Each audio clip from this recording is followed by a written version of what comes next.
আল্লাহর কাছে দোয়া করে, আল্লাহ ইসলাম প্রসারের জন্য, তোমার দিন প্রসারের জন্য, কলেমা প্রসারের জন্য আমার অন্তরটা, আমার হৃদয়টাকে তুমি প্রশস্ত করে দাও। জোরে বল সুবহানাল্লাহ।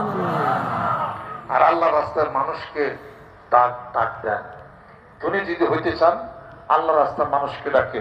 ধনী যদি হইতে চান ধন সম্পত্তি চিন্তা করেন না, আল্লাহর জিকির করেন, বিসমিল্লাহর আমল করেন, সূরা দোকান তেলাওয়াত করেন, সূরা ওয়াকিয়া তেলাওয়াত করেন, আর কোন মানুষকে কষ্ট দিয়েন না, ভদ্র সভ্য হয়ে যান।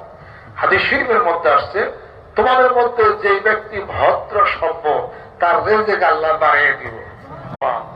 আল্লাহর কাছে দোয়া করে, আল্লাহ ইসলাম প্রসারের জন্য, তোমার দিন প্রসারের জন্য, কলেমা প্রসারের জন্য আমার অন্তরটা, আমার হৃদয়টাকে তুমি প্রশস্ত করে দাও। জোরে বল সুবহানাল্লাহ। আর আল্লাহ রাস্তার মানুষকে ডাক দেন। ধনী যদি হইতে চান